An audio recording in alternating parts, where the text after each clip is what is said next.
Let me see. Let me double check. If I click on this, it may be loud. Usually it lags a little bit. So Um, what? bear with me, guys. I'm just trying to make sure that we're streaming. Okay. Yeah, we're streaming. Okay. Hey, everybody. And hi, Robert. Thank you so much for being here. It means so much to me, and I know the whole community involved with custodial interference, false allegations, and parental alienation. So, thank you for dedicating this time to answering questions and providing info for others on how they can pass your new laws in their own states. Yeah, thanks for having me. Um, so, for everyone watching, also, thank you for being here. Please go ahead and leave any questions or comments that you have in the live chat, and we will get to those questions as soon as we can once we see them. Um, but real quick, before we get into the questions, Robert, I know that you have some really amazing news to share. Yes. So we'd love to hear that. Yeah, so the last couple of days have been super busy. I went to the Capitol.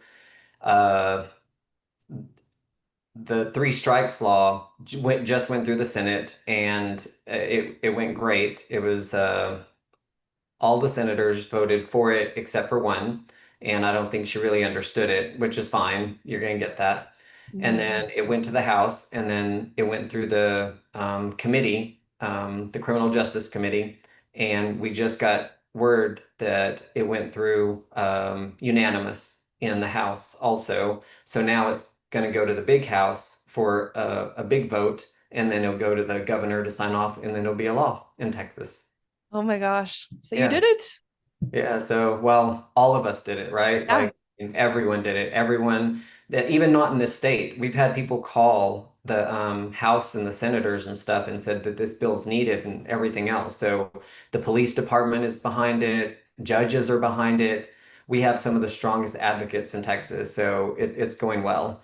And then also another SJR 27, it's another bill that went through, and that's to add more citizens to the SCJC.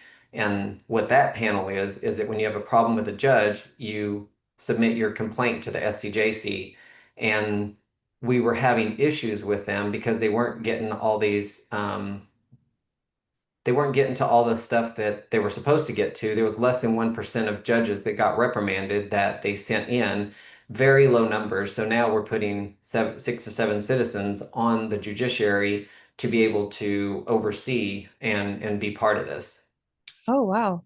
Were citizens on the judiciary before? I think there were 1 or 2, but now Okay. it's a majority of them. And so now it's going to kind of clean up itself. And so hopefully what I think is going to happen is that now that the citizens will be on there, when this passes, that it will make, well, first of all, it's going to have more eyes looking at the complaints, Mhm. and which I think a lot more complaints are going to get through.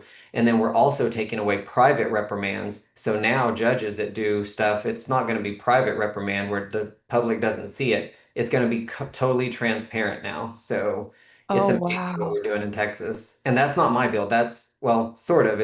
I'm with Texans for Judicial Accountability also. It's Mhm. their bills, and it's Jennifer Lundy that's behind most of that. So, yeah, Oh, wow. So that's awesome. yeah, That definitely needs to happen.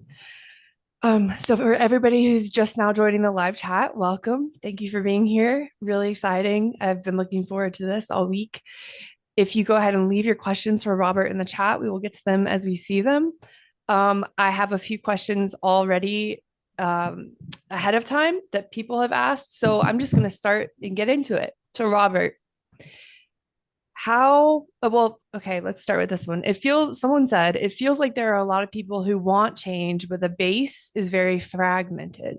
It feels like the leaders of the movement for fathers are oftentimes competing with one another or maybe pushing membership or sales or other revenue streams when what people really want is to know what to do and how to get involved. And secondly, how do we approach these issues in a way that people take it seriously and not immediately dismiss this as misogyny or men gaslighting everyone or pretending to be victims? Oh gosh, that's That's a loaded question. right. Yeah, right. So the first one, um, so a lot of people can get involved with this, and these are bills that I came up with, and there's 8 of them. If you kind of look at Mhm. my website, and you can see there's 8 things. I mean, they call it like the parental equality stack or something, because it's going to get your parental rights in line for when you do have your time with your child, that it doesn't get disrupted, and also moves you through court very fast.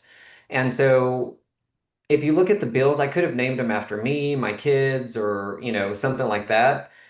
And it's not about me or my kids. This is about you all that are going through this, and it's everybody that's going through this. And so that's why I named them appropriately. Now, if you want to take them in your own states, you can. You want to name them after your kid or whatever else, it doesn't matter to me.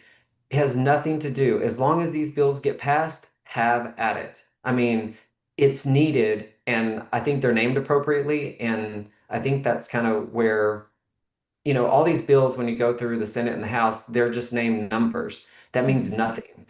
But when they're named appropriately, like 3 strikes, they're like, oh yeah, that's that bill that gives parents 2 chances to get their stuff straight before something really bad, before they get a state jail felony. Mhm. So there's one. And then as far as people in this, I don't even know what to call it. Like it's not. I mean, it's groups, right? But it's Mhm. certain people too.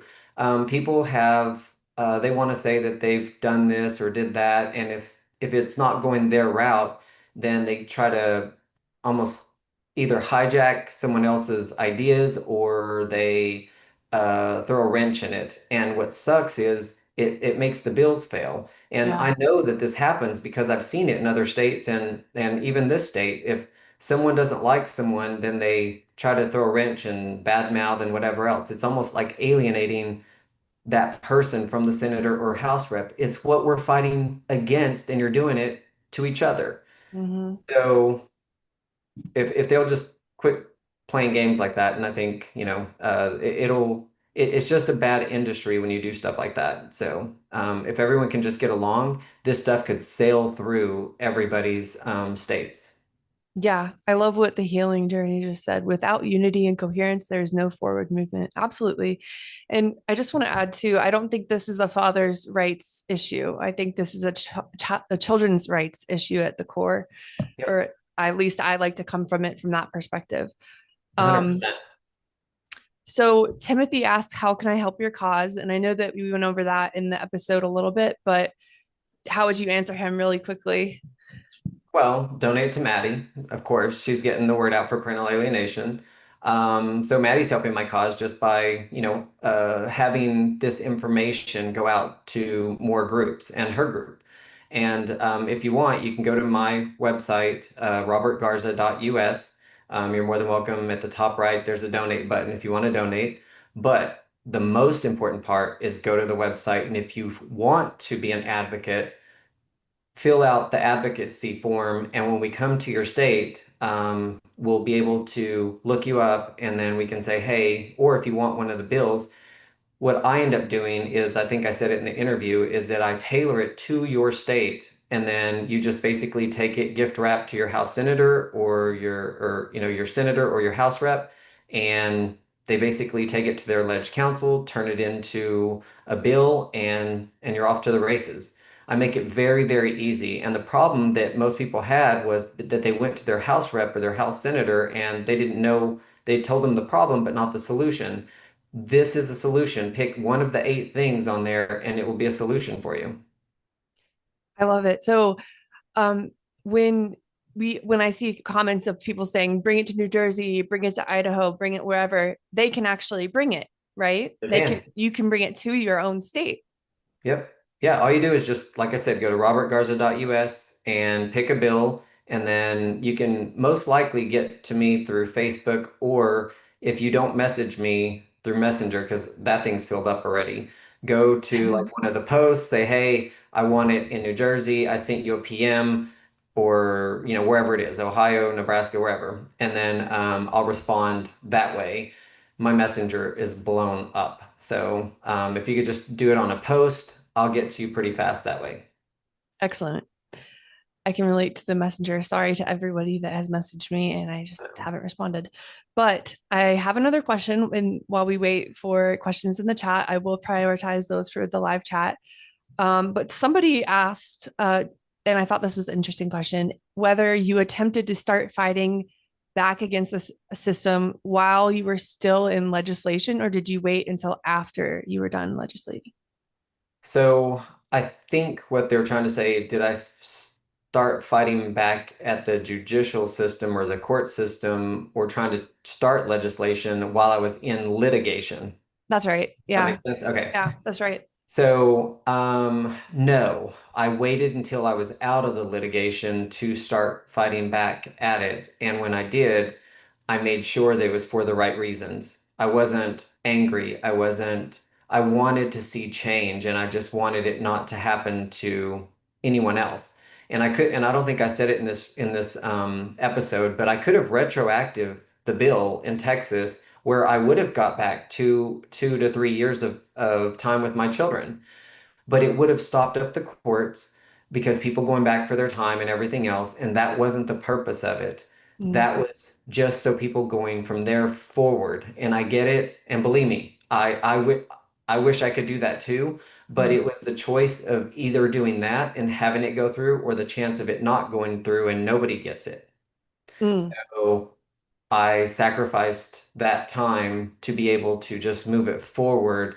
And I think that's what most of you all are doing is that, most of the time where you're alienated is because you are the caring parent. You're the one that is forgivable. Like, I mean, you forgive everything that they do. And Yeah. so you're the caring parent. Yeah. So I'm really excited because I see some questions in the chat.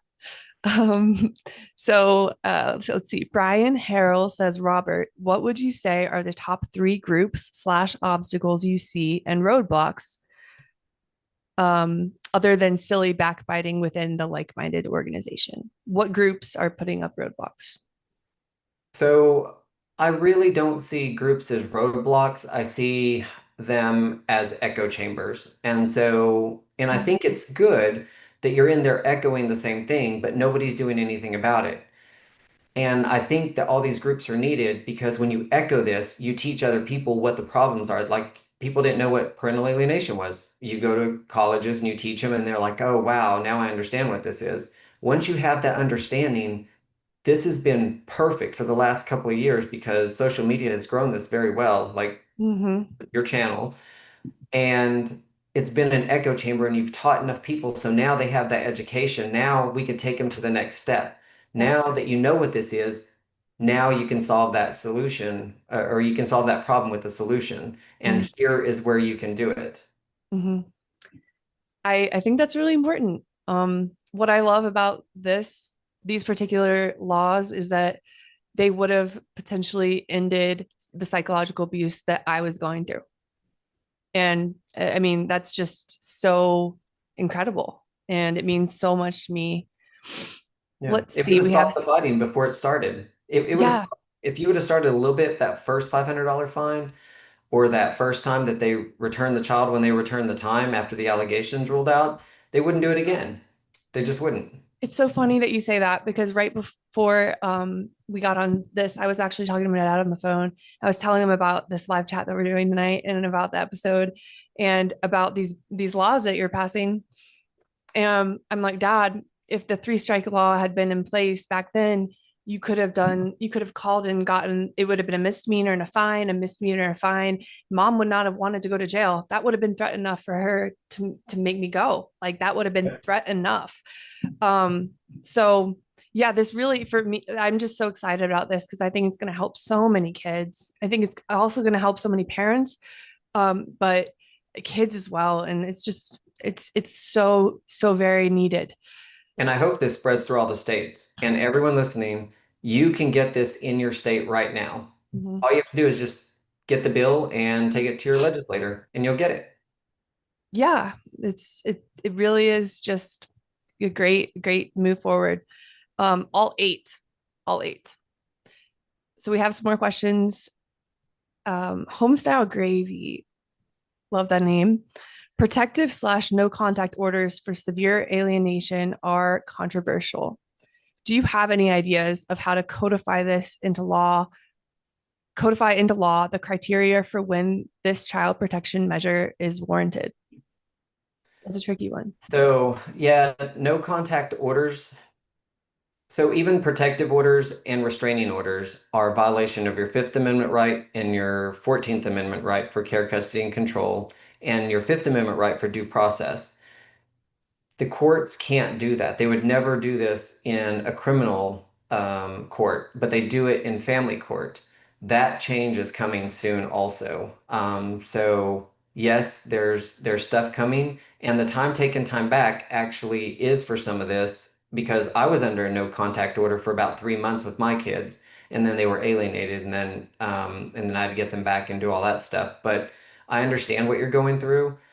Just understand that you have to dissolve that no contact order, restraining order, protective order when you get past that allegation, whatever it is, because they did a no contact order because of something that they said you did. It was an allegation, I'm pretty sure, or else you wouldn't be talking about it. So, Jolene Paul asks, did you file any civil claims against your ex for the false allegations? no. And the reason being is, as Maddie, this is a psychological problem when Yeah. you can alienate a child. So once that gets diagnosed, by Dr. Barnett or any of those other people, and put in the DSM, that'll be good. But did I want to? Absolutely 100%. At the point that I got out of family court, I could have opened up a civil lawsuit and got a lot of money and everything back over the $700,000 that I spent. But I found that my purpose and my pain could be turned into what is going on right now. And as long as it's not even worth whatever I could have sued for to do what I'm doing now, because it not only changes, let's just say this one bill in Texas saves, I think there's 30 million Texans right now. This bill affects all of that if they go through family court. But not only this year, but Mhm. every day for the next hundreds of years, this bill could be a law.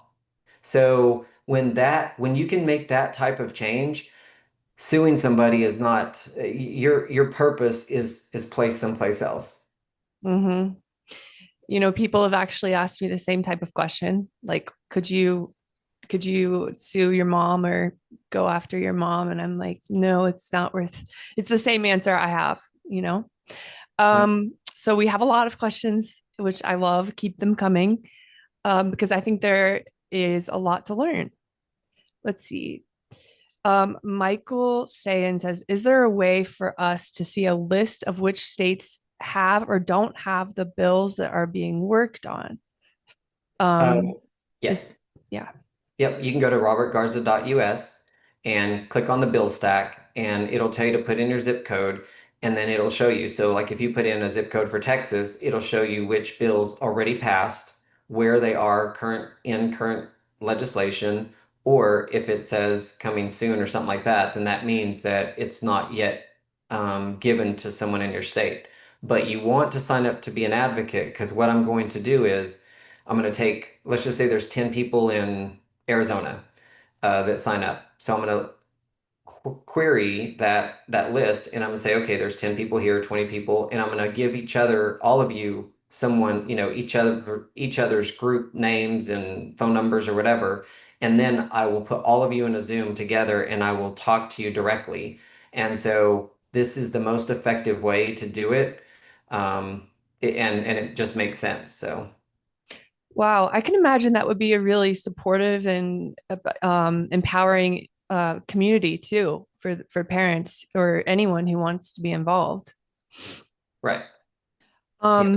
So backing off of piggybacking off of that, Delia, I don't know how to pronounce that name.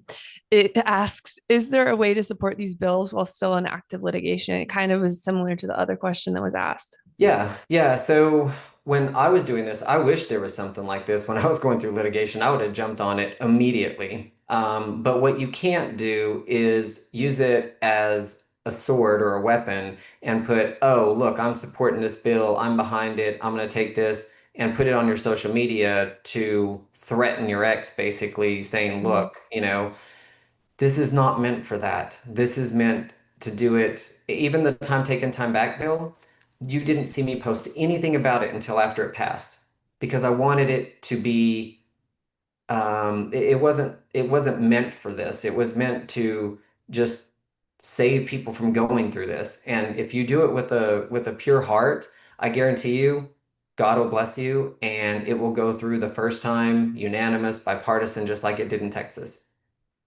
That's really important.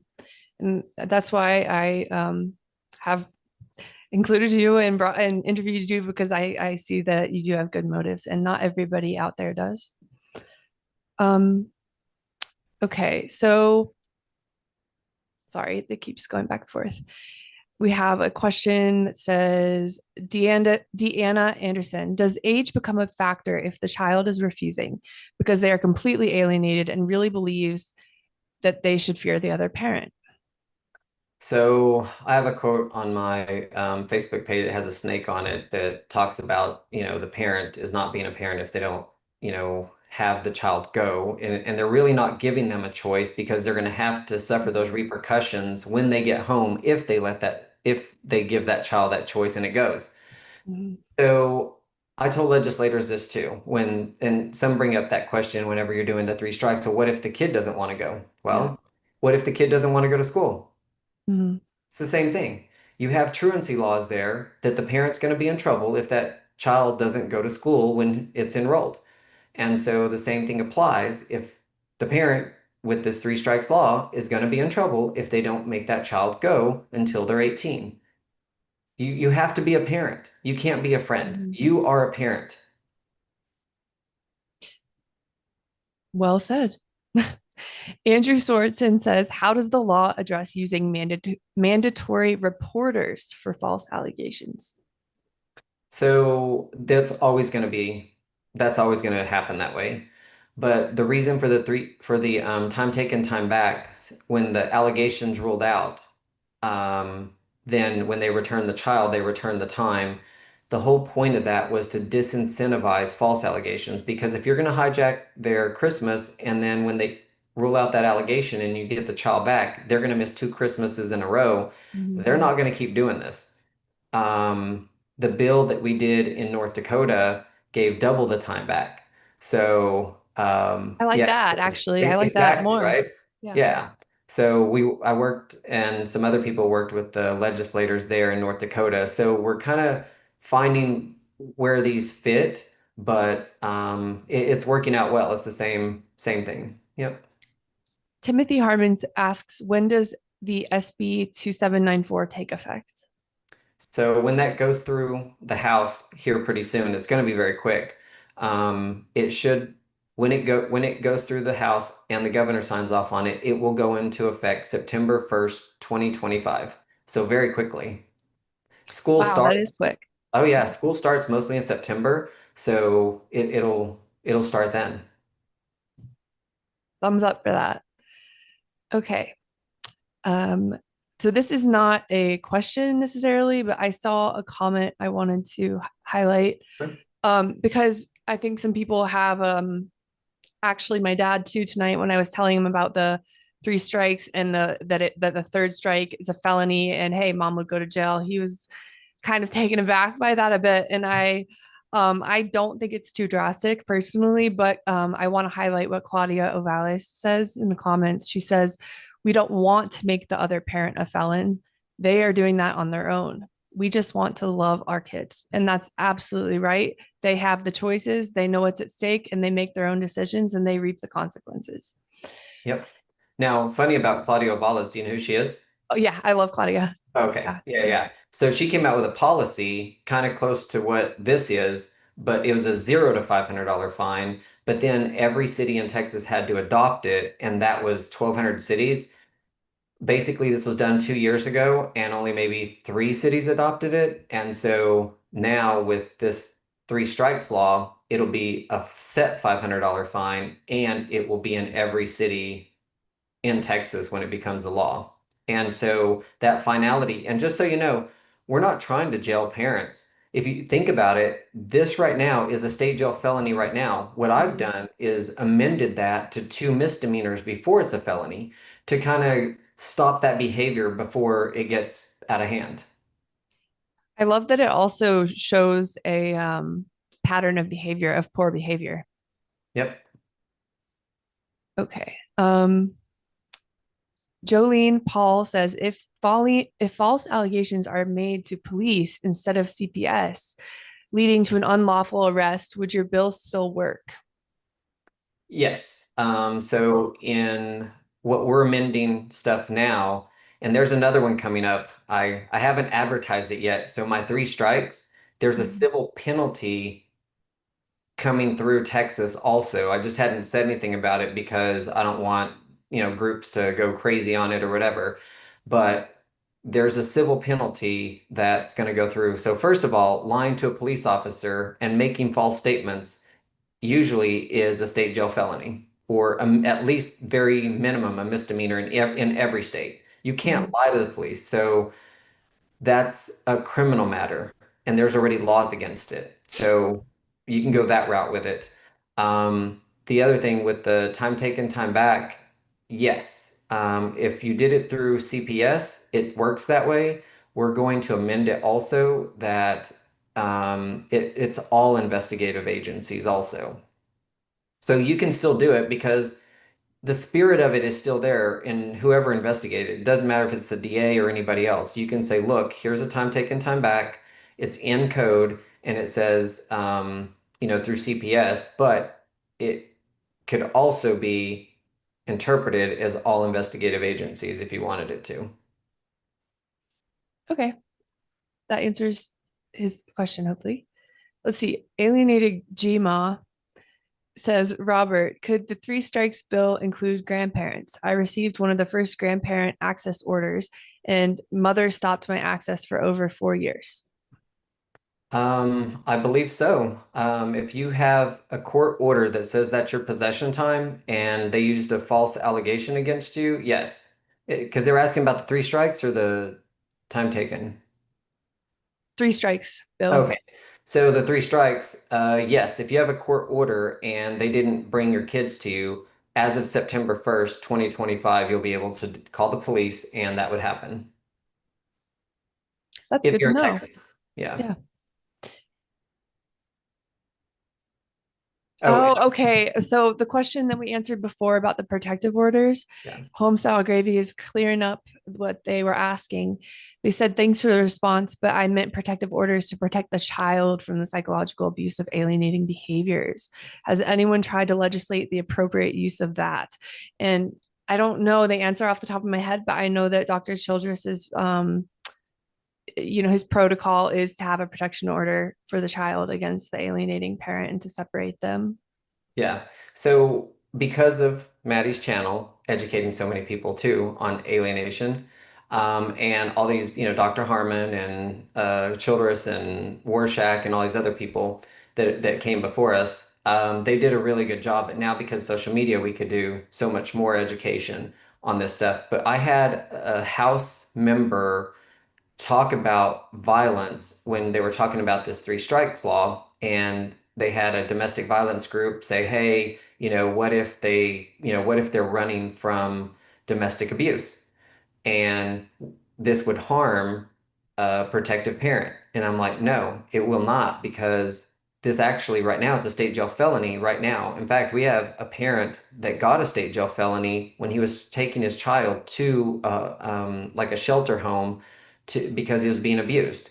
On the way there, he got stopped, pulled over, and arrested for a state jail felony for this. But had this law been enacted, he would have got a $500 fine and been able to take his child to the shelter. So this is the perfect bill for protective parents. And Mhm. so I don't know if that answered her question or not, but about alienation. Yes. Mhm. So back to that. So the House member that was talking about this in the committee, she brought up, she was like, and alienation is an issue too, and it's domestic violence.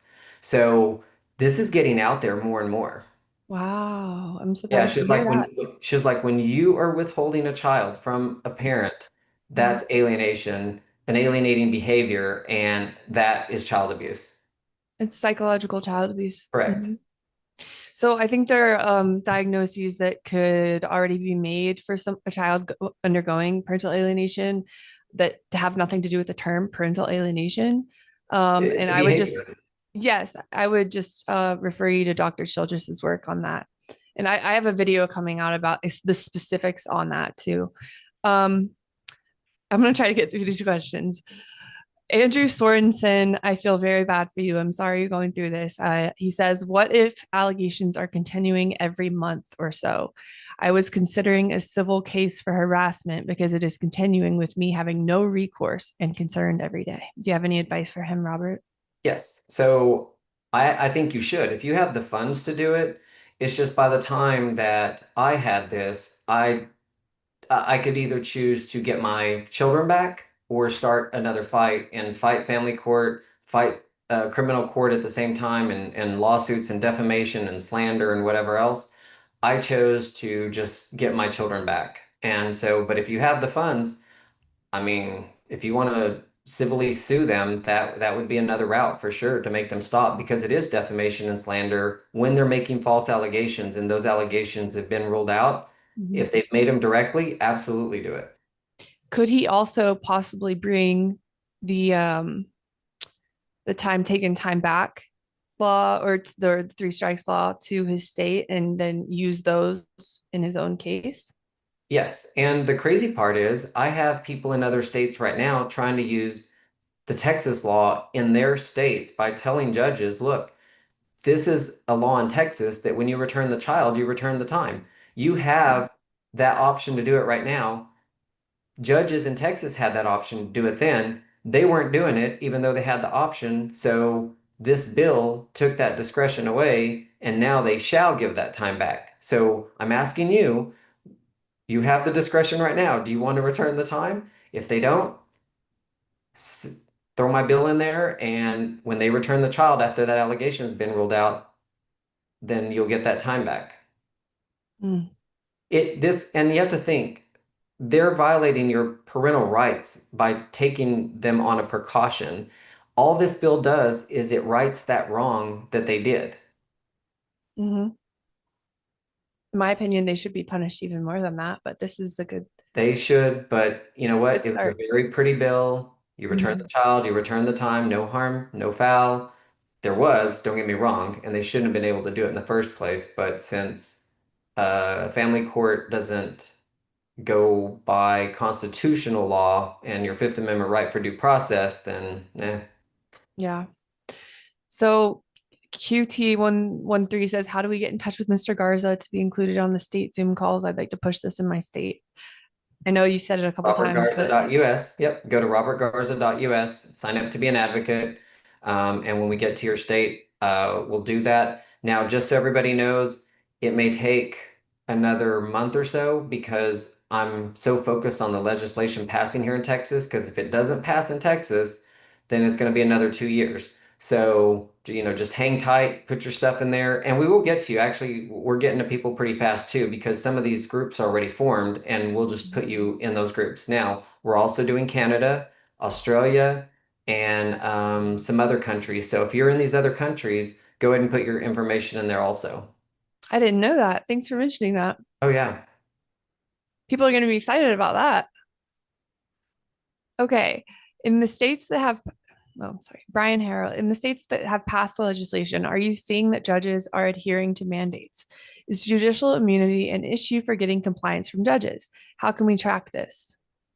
Yeah. So I don't know how you can track it. I mean, other than if you know someone that didn't get the time or whatever.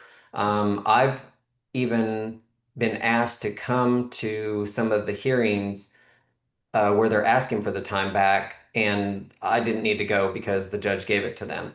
But I will absolutely defend these bills. Like, if you get this and the judge doesn't return it in Texas or in what's it called, North Dakota or anywhere else this is, I will absolutely, once this passes, if the judge doesn't do what they're supposed to, I will come to your state and I will make sure that that we'll get another hearing on this, and I will come as the professional that passed this law. I mean, we amended your state code, and so I was the one that drafted it. So, and I'll tell them what I meant by it. At that point, they don't have judicial discretion. I'm a professional that actually wrote that law, and I know what I meant by by the code. Mm. Thank you. Gabby F, this is a good question. Gabby F says, can anyone take the bill to legislature, or do you have to be an alienated parent? I'm the sister of an alienated parent. No, anybody can take it to your legislature. Yeah. Yeah, you just take it, say, look, my sister went through this, I went through this, or a friend of mine. It doesn't matter if you went through it or not, or if you're going through it, you can just say, this fixes a problem, and here's a solution. I'm seeing some comments now. Is this coming to Canada? How can we get this to Canada? So I'm glad that you mentioned that. Um,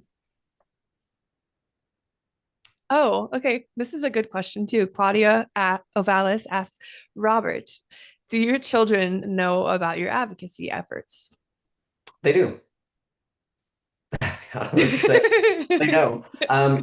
I've even had my children go to some of these events with us, like We the Parents. It was Yeah. a movie that was about parental alienation and family Mhm. courts and stuff. And so it's on YouTube. It's free, but I'm in that one also. But they went to premieres with me with it. I forgot that you were in We the Parents. If anyone's interested, I would highly recommend you watch We the Parents. It's a great film. And on my channel, I actually interviewed the couple that produced it, the Mike, McNeeses, Mike Mike and and Elizabeth Michelle. Elizabeth, yeah, Mike and Elizabeth. McNeese. And it was very well done, I thought. I think they need to do a We the Children next. The Yeah. children affected by family court. Yeah, that's what I've been thinking. Um, okay, so alienated grandma says in Canada, some are saying that these bills won't happen because the government won't make it criminalized. I totally disagree with this. What do you think of that? As I'm getting a lot of pushback. So think of it like the civil rights movement. Back when they abolished slavery, they didn't just say, okay, slavery's abolished. Now you can drink out of the same fountains, go to the same schools, be president, vote. It was all a relay race. And that's what this is. So you have to just get like the time taken, time back bill. I could make it way stronger and reprimand the person that made the allegation and retro it and all kinds of stuff. The problem is you're going to have pushback on it. So if you make it very pretty, get it in there, that stops like 75% of the stuff. Worry about that 25 other percent, the other stuff later. You don't need everything in it at once. So the next legislation that comes up, amend the bill that you just amended and put a little bit more teeth, a little bit more teeth. Hmm. I see what you're saying. Sometimes you have to compromise a bit. Yeah, so like even the 50-50 shared parenting stuff, everyone wants no child support, no this, no that. If you just get a very pretty bill and just do, you have to be fit, willing, and able, and live within 25 miles of your ex or the child's school, done. That gets you that you won and got it across the line. Then you Mhm. go ahead and start putting in different parameters. You don't do it all at once. It'll never pass that way. And you might as well stair step it and get something in there Mm. first. Trisha Moore says she can't find the place on your site. I think it's at the top. Does it say get involved? Yeah, that's where you Um, click. yeah, it should be. Yeah, Yeah. yeah, it should say get involved. Yeah. And Or then sign up form. Jan Lunday says, I live in Norway. How can we get help here? Wow. Norway. All the way from Norway. Yeah, well, I had some people from Japan also. They were part of their parliament, and Japan, they said that I think they said about 70% of people divorce in Japan, 70% of the children are alienated. It's a very high alienation rate, and I've never heard this before, but they were telling me and showing me all the statistics. They actually have statistics there on it. Like we don't have that here. They had the statistics in Japan, so that was another one that I was gonna look at. That's very sad. Yeah. So sign up on the website, put Norway as your state if it doesn't let you drop down or something like that. Awesome. Yeah. Um, I just want to highlight this comment. It's not a question, but I second this. Brian Harrell says, "Thank you for the answers. Robert's demeanor is perfect, not an angry parent. Calm, matter of fact, kid focus, all business. Perfect way to handle this." Yes, and you see how I'm talking to you here? This is how you'd have to talk to your legislature or legislator, not upset, don't emotionally throw up on them. I can literally go into anywhere and tell my story really quick. I spent over 700,000 in attorney's fees, 15 years in family court, 43 plus false allegations, and that's why these bills have to be passed. That's how Mhm, fast. If you're mhm, going through Mama, Susie, Little John, CPS, they don't have time for that, and you're going to lose them. mm. I think I missed this question. Gabriella says, "Did you have to prove alienation in your case, or did you get your kids back without therapeutic intervention?" I got them back. They've always been in counseling because I thought that that was important also. I wanted them to have, so they've always had therapists from, they were one in three when they entered the system. They're now 16 and 18. And they've always had a therapist the whole time. There's always been professionals involved. Now, this is the scary part. So think about this. I had multiple psych evals, multiple home studies, multiple therapists, and all this litigation. And they played the games because you had to have one updated before the other before you could get into family court. Or if it wasn't within 6 months, it had to be updated. And so they kept playing those games. My ex did this while all these professionals were looking. Imagine if there weren't. It would have been horrible. I mean, I don't even know what would have happened. But yes, I did have a lot of professionals in there. But if you just, I never proved alienation in my case because I never wanted it to stick for my kids. I could have let it go, but I did everything from supervised visits to when I did get them to take them to places to rewrite the alienation, play games, show up at their schools. That's a big one too. You can show up at your kids' schools as long as you don't have a protective order, restraining order, whether it's their time or your time, it's in a public place. Go to their lunches, show up even 5 minutes, just taking them some, I don't know, something. If they're in preschool, whatever, some colors, whatever, saying hi, give them a hug. That little intervention will stop alienation. It's the frequency of time, not the amount of time. Mm, that's important to mention. Also, for anyone who hasn't watched Robert Garza's first interview, we focus a lot more on your personal story. And I know that that could be helpful for a lot of people too. So you can just go to my channel and type in the search bar Robert Garza, or even type into YouTube Robert Garza, the Anti-Alienation Project, and it'll probably come up. Um, so Michael Sayan says, "What do you suggest parents do who are currently alienated from their children?" It's a broad question. Yeah. I mean, surround yourself with family and friends Mm, and stay focused. Eventually, hopefully, like Maddie here, took 20 years, but yeah. eventually learn and just hope that your child wakes up from this bad dream.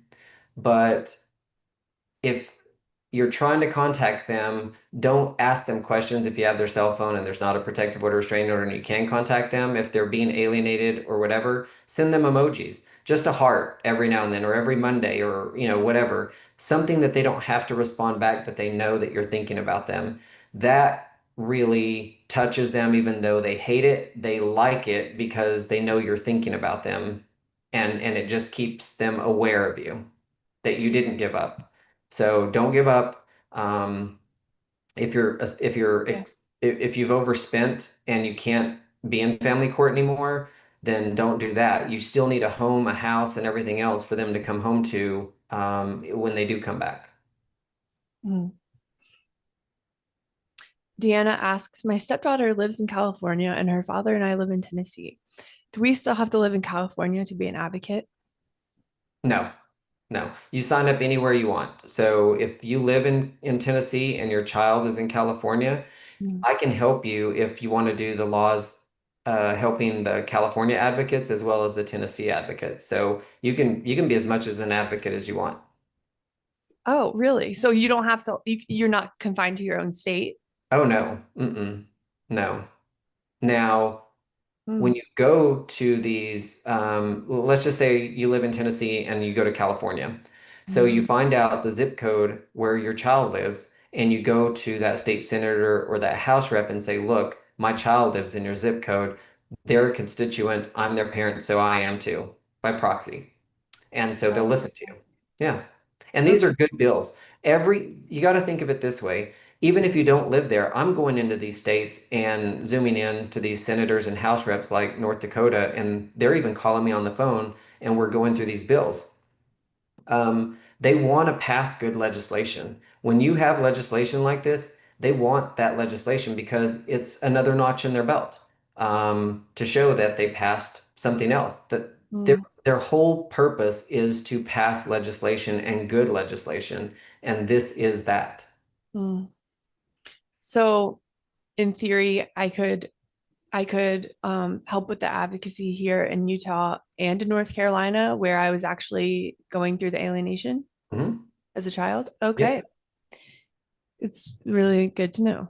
Yeah, because you can go to your state senators there and House reps and say, "Look, it happened to me in your state."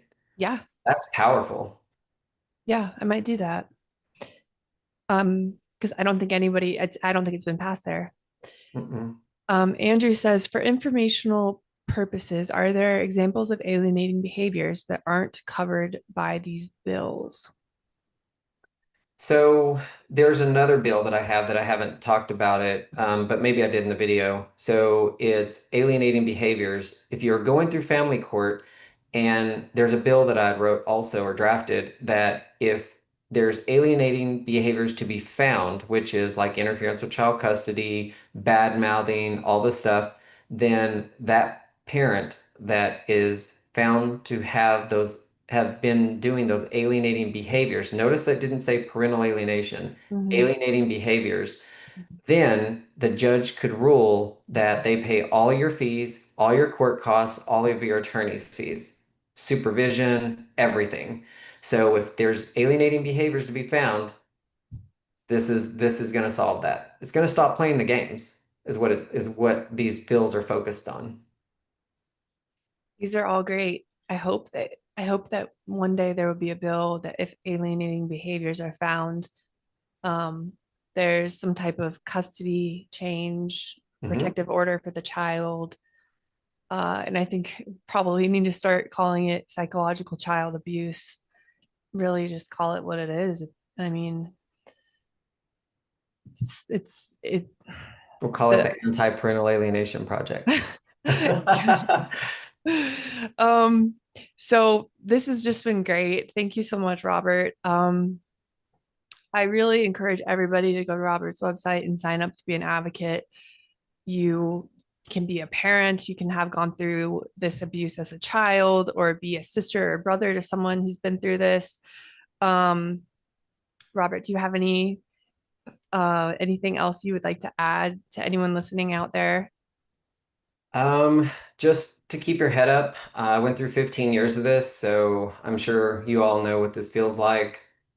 And with these bills in your state, I think it will stop a lot of the issues that you're having, so our future generations won't.